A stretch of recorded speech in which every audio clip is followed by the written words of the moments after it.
Hello everyone, and you're welcome once again to the Light of Life. My name is Joseph Bimbo Akinjokun.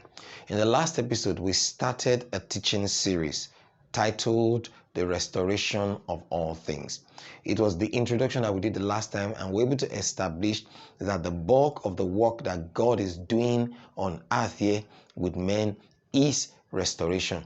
It has many facets, and God wants every one of these to be a manifest experience in our lives. So we're going to be looking at one of the major things that God has been doing and that is still doing amongst men, which is the restoration of the breath of life. You can see the restoration of life. And I believe that this teaching of today is going to be a great blessing unto you. Let us pray.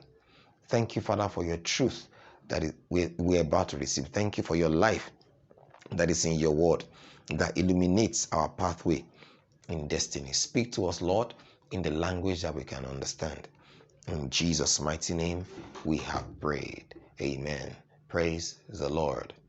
Now, when you look at the book of Genesis, chapter 1, verses 1 and 2, the Bible says that in the beginning, God created the heaven and the earth. It says, and the earth was without form and void, and darkness was upon the face of the deep, and the Spirit of God moved upon the face of the waters. In this verse 2, we see something that tells us exactly what the state of the earth was at that point in time. There was an effect, and there was also a cause of it. The first part, when the Bible says that the earth was formless and empty, or that the earth was without form and void, was an effect. There was something that caused it. And we see that in the next statement, which the Bible says that, and darkness was upon the face of the deep. When you look at the way God created our earth, designed this earth to function right now, you will know that if light is lacking, there will be no life form. Because most of the plants, virtually all the plants on earth, draw their life source. They manufacture their food using the light from the sun. When they have done that, the animals that feed on those plants have food to eat. And then the animals that feed on those animals as well have food to eat. It's the same thing that happens also in the water body. In fact, when you study oceanography, you will see that there are three main layers of the ocean. We have what is called the euphotic zone, where light is able to penetrate so that plants can also exist in those places because they have access to light from the sun. Many animals, many fishes, in fact, virtually 70%, if not more, of the life forms that are in the water bodies exist in this place because the plant life and plankton and algae are available in these places, and the small fishes feed on them, then the big fishes feed on those small fishes. So there's abundance of life in this area because light has access to that place. There's another state that is called, another layer that is called the dysphotic zone, where very little light enters. That one does not have as much life forms as the first layer. Then we have the third part, which is also known as the aphotic zone, where it is practically pitch darkness throughout. In that place, there's hardly any life in that place. Why? Because light did not penetrate into that place. So what caused the state of the earth at that point in time was because darkness was upon the face of the deep. There was no access to light. And because there was no access to light, no life form can exist. That was why when God was going to address the situation in verse 3, he spoke and declared that which was missing to be restored first and foremost. And what was that? We saw it in verse 3 when he says, and God said, let there be light. In Hebrew, he says, and God says, light be. So when God spoke forth, light came into existence immediately. And that was how the work of creation began. Everything had been destroyed in verse 2. Everything had been practically destroyed. There was no life form in any part of the world at that point in time because of the darkness. And God spoke forth and light came. And then God began the work of creation. Everything also that God created after that point in time, He spoke them into being. It's important that you note this part because it's going to help you understand what we are talking about as we go further in the course of this teaching. Now, when God said light, as in light be, or let there be light in verse 3, and light came into existence, there was something that caused that light to come into existence, to come into being. And when you look at the word of God clearly, you would see that according to John chapter 1, from verse 1, the Bible says that in the beginning was the Word, and the Word was with God, and the Word was God. The same was in the beginning with God. All things were made by Him, and without Him was not anything made that was made. So when God spoke, it was the word that came out of His mouth that produced that life that came in the light and every other thing that God created. And because the word of God is a carrier of life, everything that God spoke into being came into being, and then they had life in them. When God said that the dry land should appear, and He spoke that the plants should appear, and He spoke, and then on the fourth day, the stars and the moon and the sun were placed in the firmament. He spoke again on the fifth day, and the animals and the fishes and the birds, all of them were formed. All of these were creations of the word of God.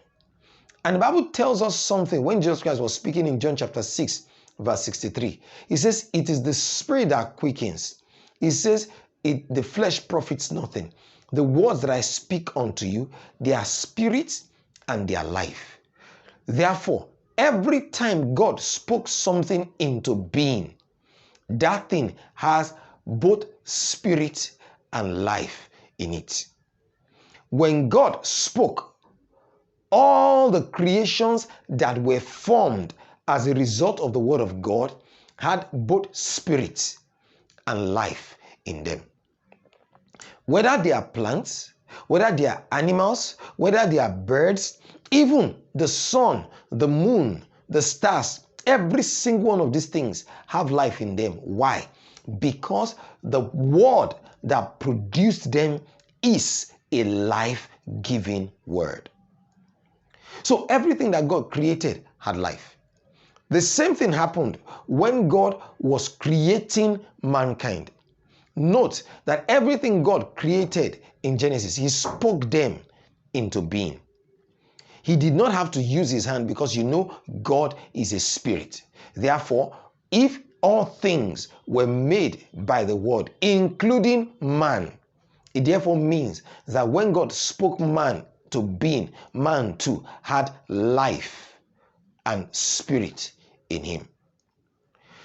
But in Genesis chapter 2, verse 7, God elevated the status of man, because if you remember, God said that in Genesis chapter 1, verse 26, it says, let us make man in our own image and after our likeness, and let him have dominion over the fish of the sea, the birds of the air, over the cattle, and everything that is creeping on the earth.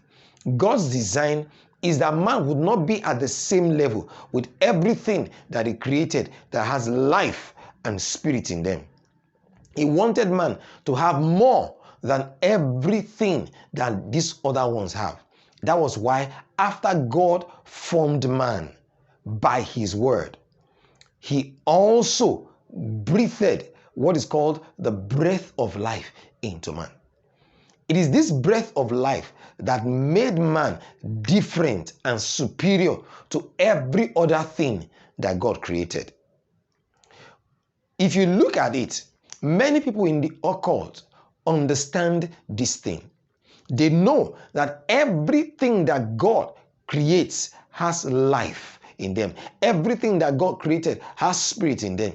That's why they would speak to things that you call non-living things, and those things would respond to them.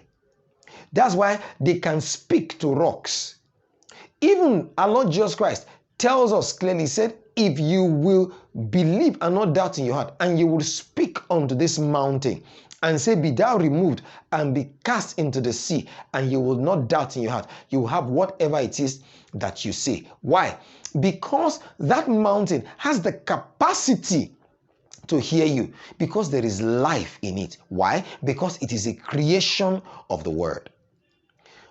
God did not breathe into plants. God did not breathe into animals.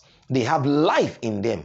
The same way God created the stars, the same way God created waters, the same way God created the mountains, the same way that He created all these other creatures, and they all have life in them. Jesus spoke to the sea, and the sea obeyed Him. Why?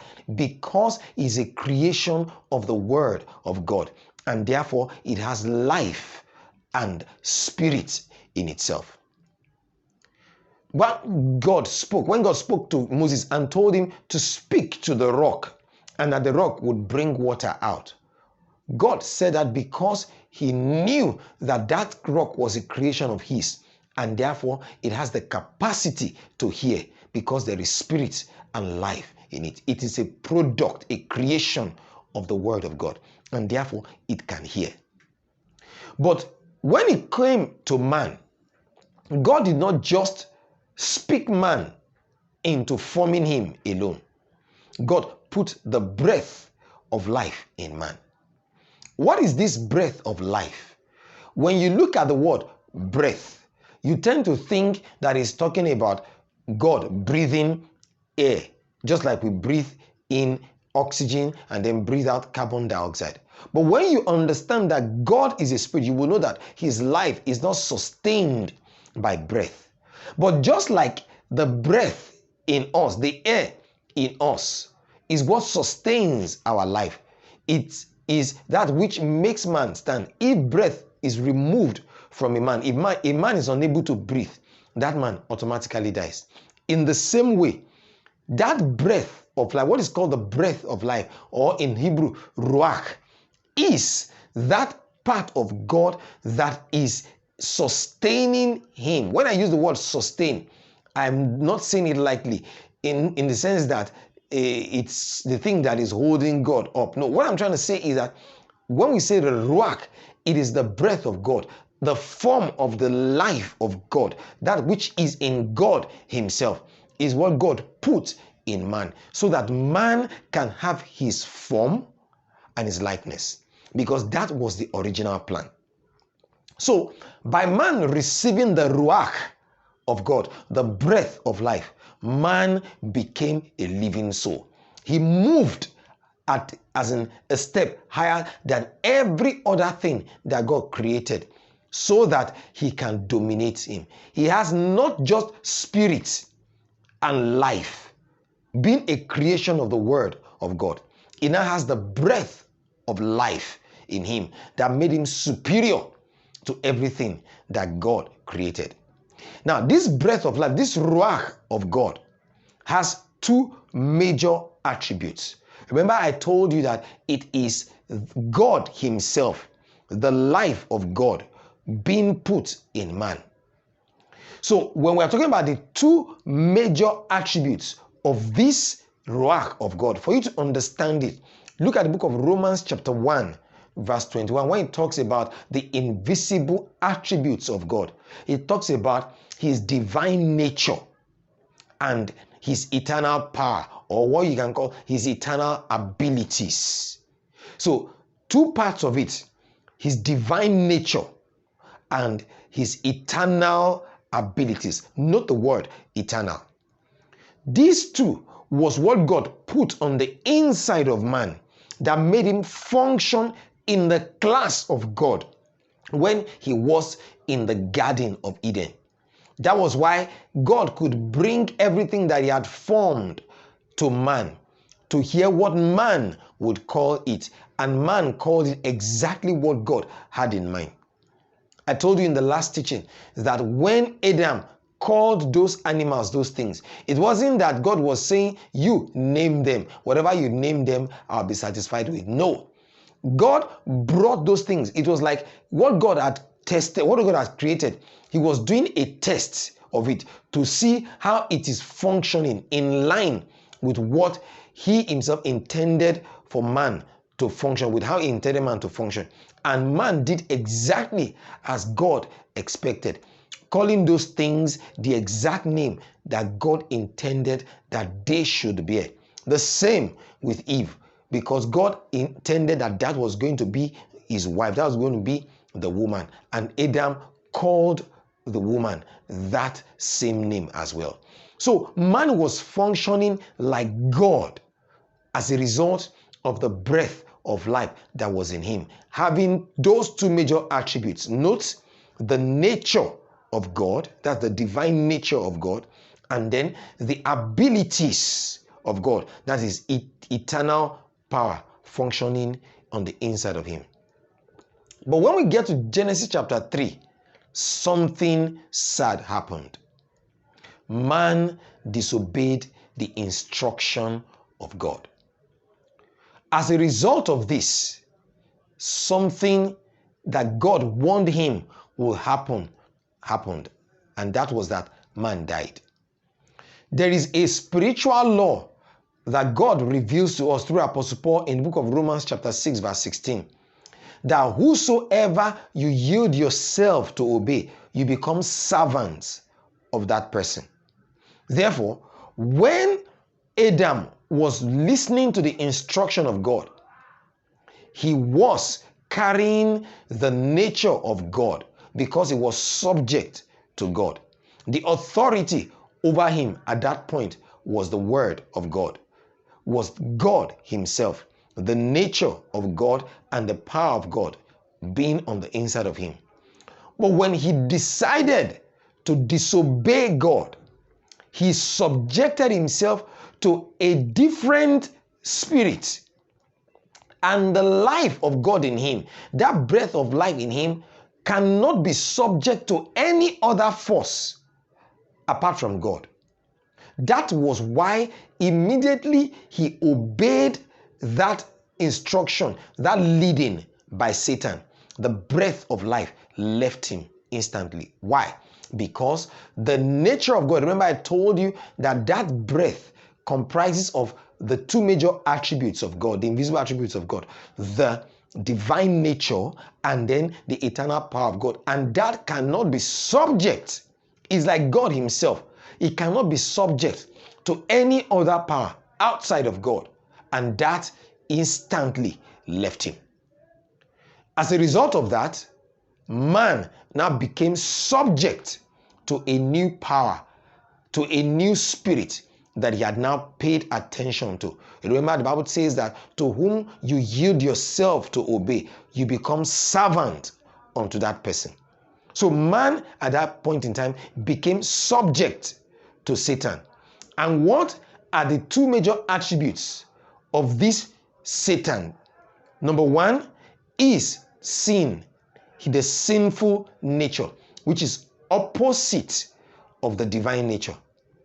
And the two is the flesh, which is the works or the abilities of the sinful nature being made manifest. So this was how man lost the life that God intended for him. And because that breath is actually the breath of life, the vacuum that was created as a result of the exit of that life of God opened the door for death and decay to come in. That was how death began to reign upon mankind. And that's what we see in the book of Romans chapter 5 that says that death reigned in Adam.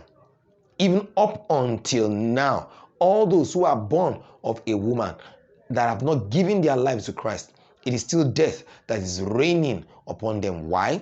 Because of that nature of sin and then the flesh, which is the ability of that nature of sin working in them and being made manifest. However, there was something interesting that God did. When the breath of life moved out of Adam, it did not move out completely. God left a residue or a remnant in the place. Why? Because from that point, God desired a godly seed. You can see this in the book of Malachi chapter 2, verse 15, that he left him a remnant or a residue of the Spirit. And he told us the reason why. Because God, at that point in time, from that point onwards, started seeking a godly seed that would come and bring redemption unto mankind eventually. So that remnant remain. If you want to understand this very well, you remember what happened after Elisha had died and his body was placed in a tomb. And then a man had died, and the man was going to where they were going to bury the man. And then they saw a band of some invaders coming behind them, and they threw the man's body into the tomb of Elisha. And the man says that when the body of that man touched the spirit, as in the bones of Elisha, he jacked back to life. Why? Because there was a residue of the spirit in the bone of Elisha that caused that man to come back to life. So everywhere the Spirit of God works, everywhere he enters, if for whatever reason he has to leave, there's always a residue of the Spirit left.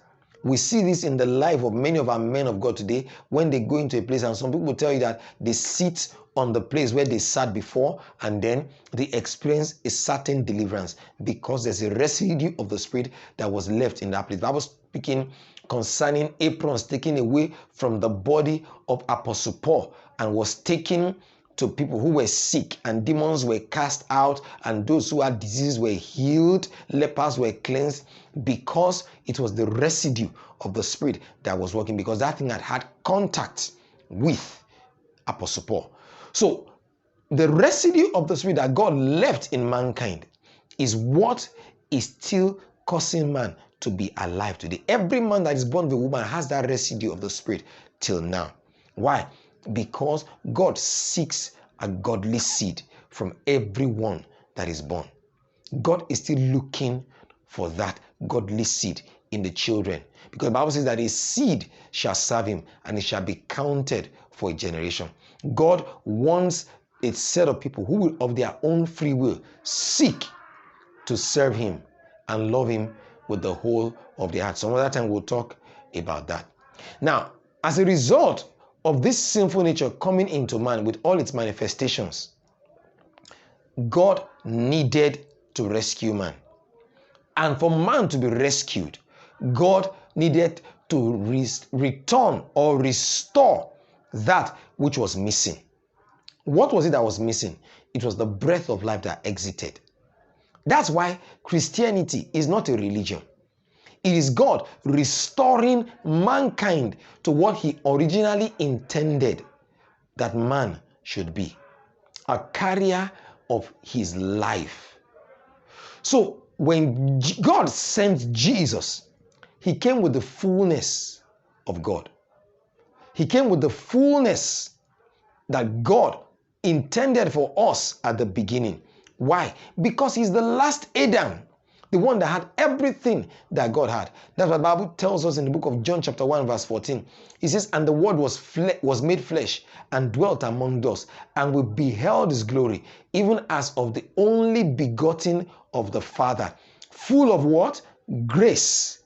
That is the nature of God, and truth, which is the abilities of God unveiled.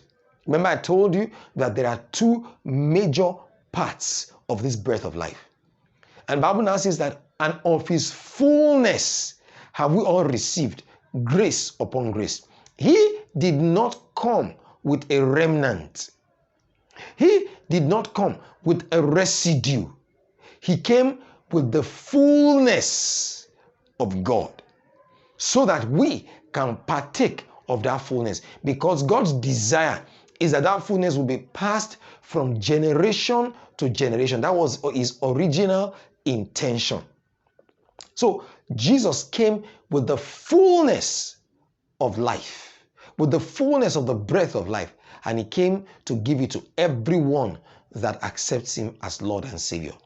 He says in the book of John chapter 10 verse 10, he says, the thief comes not but for to steal, to kill and destroy, which typifies or explains exactly what Satan did in the Garden of Eden.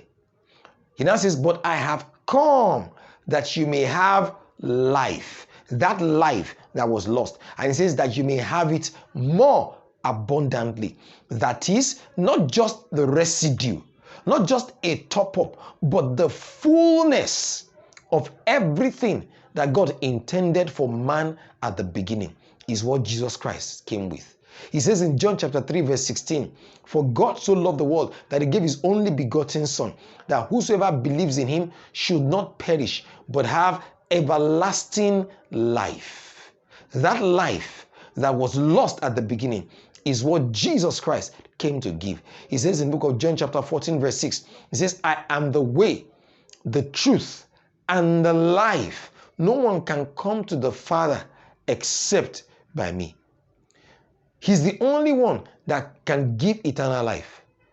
Apostle John the Beloved says that he that has the Son has life, and he that does not have the Son does not have life in him. And therefore, that person would end up having to perish. Why? Because the work of sin and death and the flesh will have its full-blown measure in their life. Even the residue that remained would be removed, so that death can complete its work in what is called the second death in the life of such a person.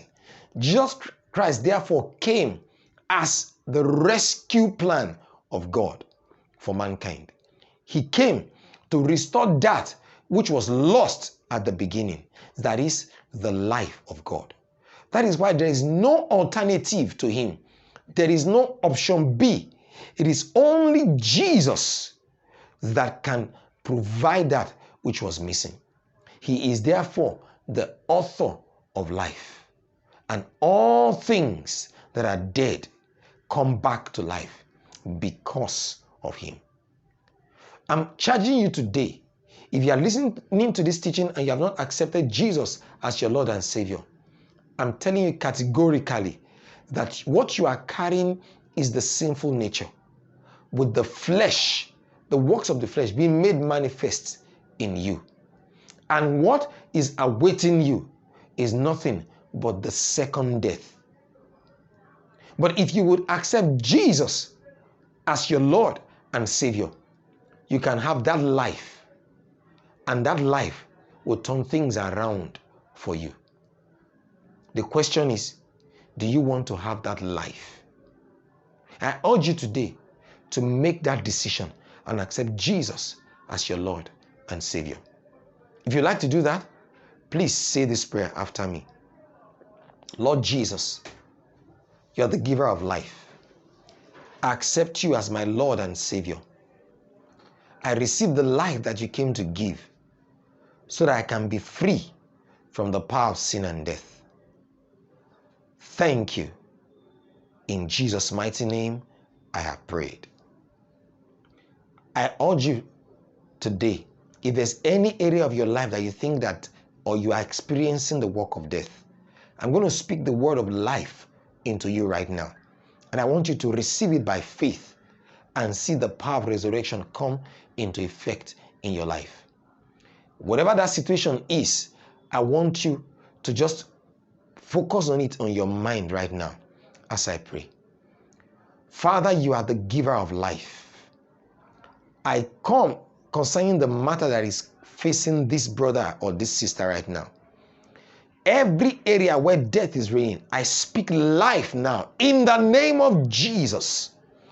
I say, let the life of God be restored into every part of that thing right now, whether it's career, whether it is health, whether it is in their business, whether it's in the family, in the marriage, in the body. I speak life right now in the name of Jesus Christ. The word that I speak, their spirit and their life, says the word of the, says Jesus Christ. I declare, therefore, by that word, receive life now in the name of Jesus. And everything that is dead around you is restored back to life in the name of Jesus Christ. Whether it's in your body, in your soul, in your spirit, in your business, in your career, the life of God is injected back into it right now. Experience the power of resurrection. In Jesus' mighty name, I have prayed. Thank you, Father, because it is done. In Jesus' name. Thank you for listening. Join me in this teaching. Please make it a date with me in the next teaching. And the life of God will continue to remain with you in Jesus' name. God bless you and see you in the next episode.